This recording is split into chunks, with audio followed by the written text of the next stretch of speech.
नमस्कार दोस्तों, आपका स्वागत है ज्ञानवर्धक कहानी यूट्यूब चैनल पर। दोस्तों, क्या हुआ जब 25 साल पहले माँ बाप ने अपने पागल बेटे को नदी में फेंक कर मार दिया था। वह बेटा 25 साल बाद एसपी बनकर अपने घर पहुंचा तो माँ बाप हक्का बक्का रह गए। उसके बाद एसपी साहब ने जो किया उसे सुनकर आप भी दंग रह जाएंगे। दोस्तों, इस वीडियो के लिए एक लाइक तो बनता है। दोस्तों, इस सच्ची घटना की शुरुआत होती है सन 2001 में राजस्थान के एक दूर दराज बसे गांव त्रिपुरा में एक साधारण मगर मेहनती किसान रघुवीर सिंह अपनी पत्नी कमला और अपने 6 बच्चों के साथ रहता था। उसकी 5 संतानें पूरी तरह से स्वस्थ और होशियार थी, लेकिन सबसे छोटा बेटा माधव जन्म से ही अलग था। त्रिपुरा एक ऐसा गांव था जहां परंपराएं और समाज की धारणाएं बहुत मजबूत थी। वहां के लोग अंधविश्वास, तंत्र मंत्र और कुल के सम्मान को बहुत मानते थे। रघुवीर एक मेहनती आदमी था, लेकिन अपनी सामाजिक छवि को लेकर बहुत संवेदनशील था। उसके लिए दुनिया में सबसे ज्यादा महत्वपूर्ण था गांव में उसका सम्मान। जब माधव का जन्म हुआ तो घर में खुशी की जगह एक अजीब सी बेचैनी थी। बच्चा ठीक से रो क्यों नहीं रहा? यह बाकी बच्चों जैसा मजबूत क्यों नहीं दिखता? जैसे जैसे माधव बड़ा हुआ, माता पिता ने गौर किया कि वह बाकी बच्चों की तरह नहीं था। वह देर से बोलना सीख रहा था। उसकी हरकतें अजीब थी। कभी खुद से बातें करता, कभी मिट्टी खाता, कभी जानवरों के साथ खेलने लगता। गांव के अन्य बच्चे उसके साथ खेलने से कतरा नहीं लगे। धीरे धीरे गांव वालों ने कहना शुरू कर दिया कि रघुवीर का बेटा पागल है। गांव में हर कोई रघुवीर को सलाह देने लगा, इसे किसी ओझा के पास ले जाओ, यह कोई भूत प्रेत की बाधा है। ऐसे बच्चे घर में रखे जाए तो पूरे परिवार का भविष्य खराब हो जाता है। ऐसे बच्चे को भगवान का श्राप माना जाता है। रघुवीर और कमला के लिए यह असहनीय था। रघुवीर माधव को ठीक करने के लिए हर संभव प्रयास करने लगा। वह उसे गांव के वैद्य के पास ले गया, जिसने कुछ जड़ी बूटियां दी। फिर वह माधव को एक तांत्रिक के पास ले गया, जिसने मंत्र फूंका और कहा, यह बच्चा कुल के किसी पुराने पाप का परिणाम है। जब कुछ भी काम नहीं आया तो एक बाबा ने कहा, अगर यह लड़का जिंदा रहा तो एक दिन यह पूरे परिवार को बर्बाद कर देगा। रघुवीर के दिमाग में यह बात घर कर गई। माधव जब 5 साल का हुआ तब तक गांव में उसकी पहचान एक पागल लड़के के रूप में बन चुकी थी। गांव के बच्चे उसे चिढ़ाते थे। जब कोई मेहमान घर आता तो कमला उसे घर के अंदर छिपा देती। कभी कभी वह बिना किसी कारण जोर जोर से हंसने या रोने लगता। रघुवीर को अब अपने खेतों में काम करने में भी शर्माने लगी। एक और रघुवीर को 4 बड़े बेटों की शादी की चिंता थी, और दूसरी ओर माधव एक ऐसे अभिशाप की तरह टकारा पाना जरूरी था। गांव में जब भी कोई शादी का रिश्ता आता, लोग पूछते, क्या यह वही घर है जहां वह पागल लड़का रहता है?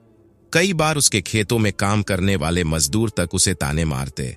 अब रघुवीर की सहन शक्ति जवाब देने लगी। एक दिन जब माधव मिट्टी से खेलते फांस के तालाब में गिरते गिरते बचा तो रघुवीर को एक विचार आया, अगर यह लड़का खुद ही मर जाए तो मेरी समस्या खत्म हो जाएगी। उसने कमला से कहा, अगर यह खुद ही किसी दुर्घटना में मर जाए तो हमें कुछ करने की जरूरत ही नहीं पड़ेगी। कमला ने तुरंत विरोध किया, यह हमारा ही बेटा है, इसे कैसे मार सकते हैं? रघुवीर चुप हो गया, लेकिन उसके अंदर यह ख्याल पूरी तरह से बैठ चुका था। माधव अब 8 साल का हो चुका था और रघुवीर की सहन शक्ति खत्म हो चुकी थी। उस रात जब घर के बाकी बच्चे सो चुके थे, रघुवीर और कमला ने एक भयानक योजना बनाई। इसे मारना ही होगा, लेकिन कैसे? अगर हम इसे अपने हाथों से मारेंगे तो गांव में शक होगा। हमें इसे ऐसे मारना होगा कि कोई ना जाने। रघुवीर ने कहा, अगर हम इसे रात को नदी में फेंक दें और सुबह लोगों से कह दें कि यह खेलते खेलते गिर गया तो कोई हम पर शक नहीं करेगा। कमला डर गई, लेकिन यह कितना निर्दय होगा। रघुवीर ने उसे समझाया, अगर यह बच्चा जिंदा रहा तो हमारी पूरी जिंदगी बर्बाद हो जाएगी। धीरे धीरे कमला भी उसकी बात मान गई। अब बस सही समय का इंतजार था। रात के अंधेरे में जब पूरा गांव सो जाएगा तब इस काम को अंजाम देना था।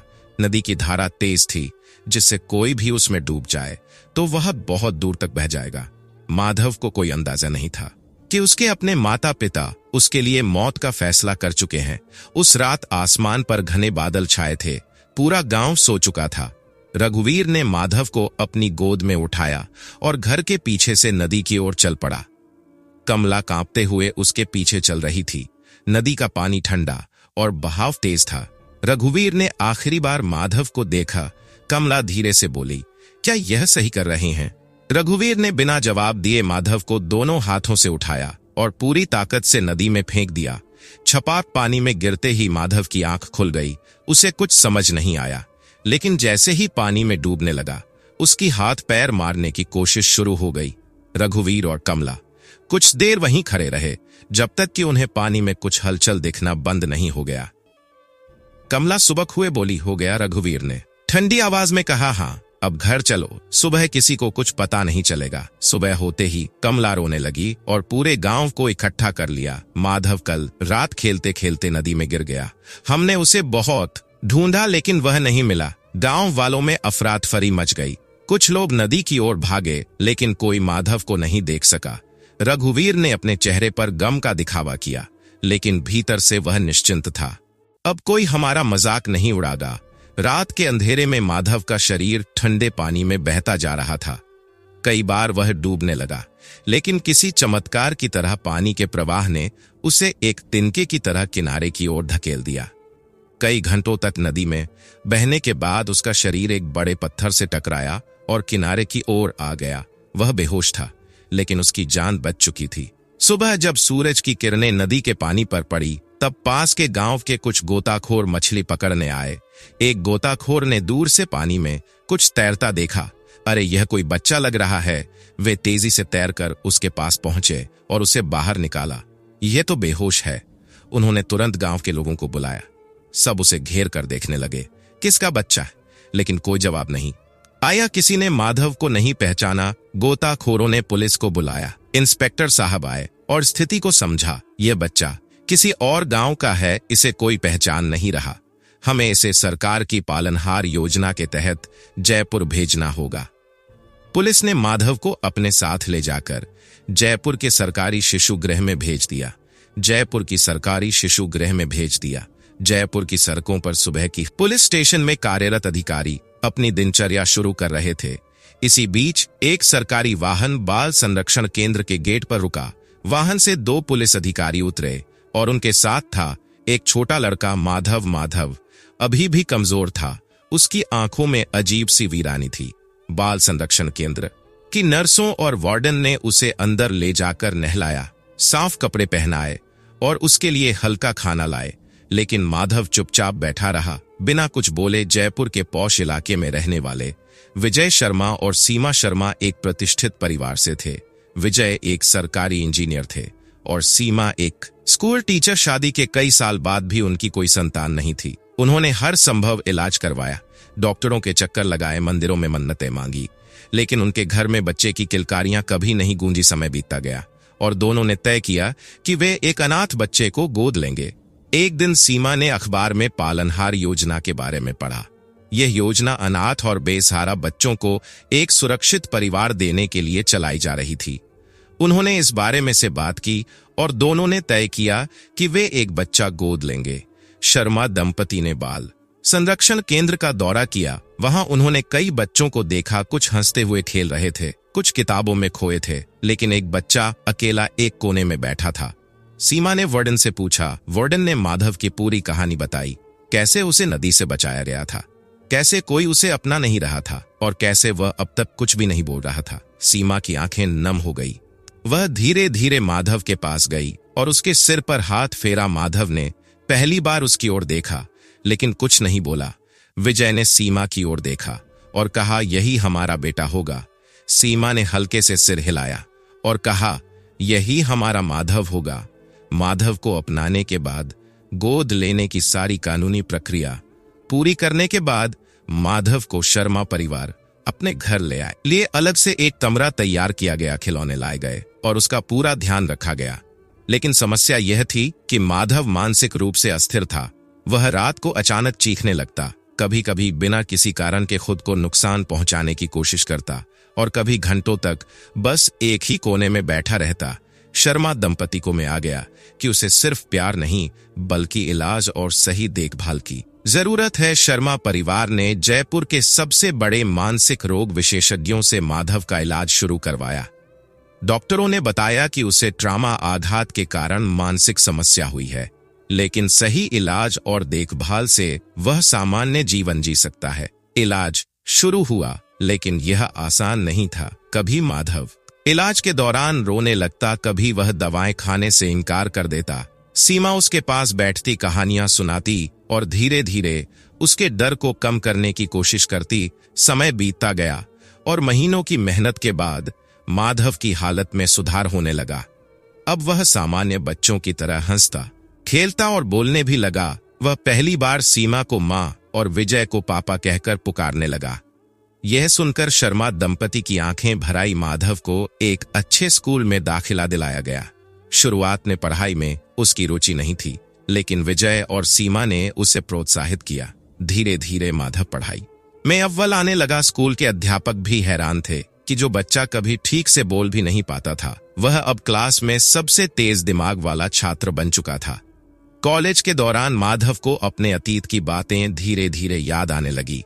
उसे याद आया कि वह एक किसान का बेटा था जिसे नदी में फेंक दिया गया था, लेकिन उसने कभी अपने नए माता पिता को यह बात नहीं बताई। कॉलेज के बाद उसने सिविल सर्विस परीक्षा की तैयारी शुरू की। शर्मा दंपति ने हर तरह से उसका साथ दिया। 3 साल की कड़ी मेहनत के बाद माधव ने आईपीएस की परीक्षा पास कर ली। अब वह एसपी माधव शर्मा बन चुका था। जब उसकी पहली पोस्टिंग राजस्थान में हुई तो उसे पता चला कि उसे त्रिपुरा जिले में एसपी बनाकर भेजा जा रहा है। यह वही गांव था जहां उसे मरने के लिए छोड़ दिया गया था। माधव को यह सहयोग समझ नहीं आया, लेकिन उसने तय किया कि वह वहां जाएगा और अपने अतीत का सामना करेगा। त्रिपुरा का वह गांव जहां कभी एक मासूम बच्चे को उसकी ही मां ने रात के अंधेरे में नदी में फेंक दिया था, आज वहां हलचल मची थी। गांव की गलियों में कानाफूसी हो रही थी। एसपी साहब आ रहे हैं। वह कोई और नहीं बल्कि वही बच्चा है जिसे उसके माता पिता ने मारने की कोशिश की थी। माधव का काफिला जैसे ही गांव में दाखिल हुआ, लोग अपनी झोपड़ियों और घरों से बाहर निकल आए। उन्हें विश्वास नहीं हो रहा था कि वह पागल बच्चा आज एक सशक्त पुलिस अधिकारी बन चुका था। माधव अपने पुलिस बल के साथ अपने पुराने घर पहुंचा। उस घर के दरवाजे पर रघुवीर और कमला घबराए खड़े थे। एसपी साहब, हमें माफ कर दो, हमें नहीं पता था कि तुम जिंदा हो, रघुवीर कांपते हुए बोला। कमला फूट फूट कर रोने लगी। बेटा, हमने गलती कर दी, हमें माफ कर दो। माधव ने एक गहरी सांस ली, फिर धीमे स्वर में कहा, बेटा, क्या तुमने यह शब्द तब कहा था जब मुझे नदी में फेंका था? पुलिस अधिकारी आगे बढ़े। सर, क्या हम इन्हें गिरफ्तार कर ले? गांव वालों की नजरें माधव पर टिक गई। वे जानना चाहते थे कि वह अपने माता पिता के साथ कैसा व्यवहार करेगा, लेकिन माधव ने हाथ उठाकर पुलिस को रोक दिया नहीं। उसने ठंडे स्वर में कहा, इन्हें जेल भेजकर मैं इनका जीवन आसान नहीं बनाना चाहता। इनकी असली सजा इनका अपराध बोध होगा। माधव ने गांव वालों की देखा और ऊंची आवाज में कहा, क्या तुम जानते हो इन लोगों ने क्या किया था? इन्होंने अपने ही बच्चे को मारने की कोशिश की थी। यह लोग माता पिता कहलाने के लायक नहीं है। गांव में सन्नाटा छा गया। कुछ लोग बुदबुदा लगे, इतनी बड़ी सजा, खुद के बेटे को मारना। एक बुजुर्ग आगे बढ़े और बोले, ऐसे लोगों को समाज में रहने का कोई हक नहीं है। धीरे धीरे गांव वालों ने रघुवीर और कमला से मुंह फेर लिया। अब वे गांव के लिए अभिशाप बन चुके थे। माधव ने रघुवीर और कमला की ओर, जिन्होंने उसके सामने हाथ जोड़ रखे थे, तुम चाहते हो कि मैं तुम्हें माफ कर दूं? माधव की आवाज में एक गहरा दर्द था।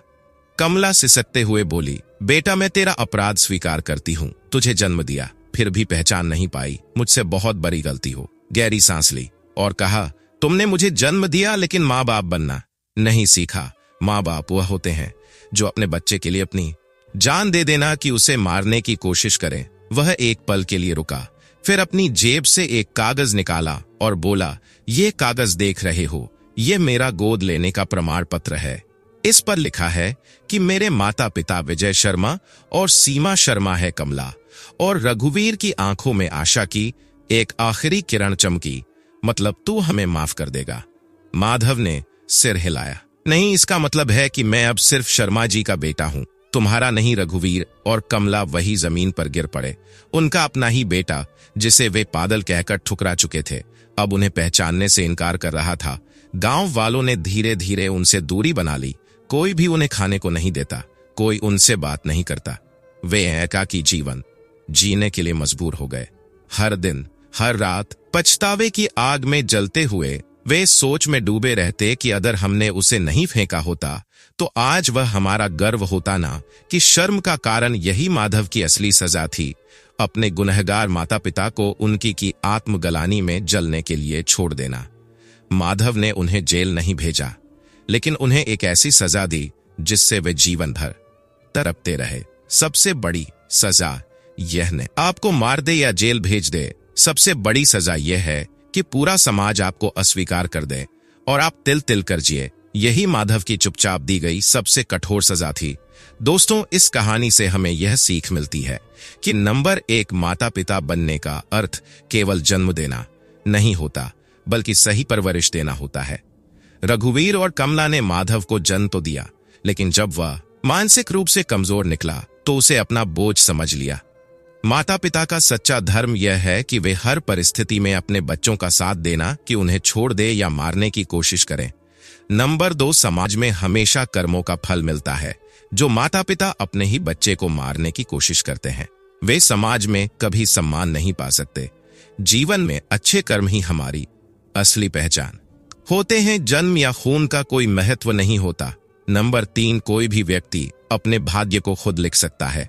माधव को बचपन में पागल घोषित कर दिया गया था, उसे मारा भी जा सकता था, लेकिन उसने अपनी मेहनत, लगन और सही मार्गदर्शन से खुद को इतना ऊंचा उठा लिया कि वही माता पिता जो उसे फेंक चुके थे, उसके सामने सिर झुकाकर खड़े हो गए। कोई भी कठिनाई आपके सपनों को मार नहीं सकती जब तक कि आप खुद हार ना मान ले। परिस्थितियां कैसी भी हो, अगर इंसान मेहनत और धैर्य रखे तो वह अपने अतीत से ऊपर उठकर नया भविष्य बना सकता है। दोस्तों, यह पागल से एसपी तक बनने के सफर के बच्चे की कहानी आपको पसंद आई हो तो इस कहानी को एक लाइक और चैनल को सब्सक्राइब जरूर करें। और फिर मिलते हैं अगले वीडियो में एक और नई कहानी के साथ। धन्यवाद।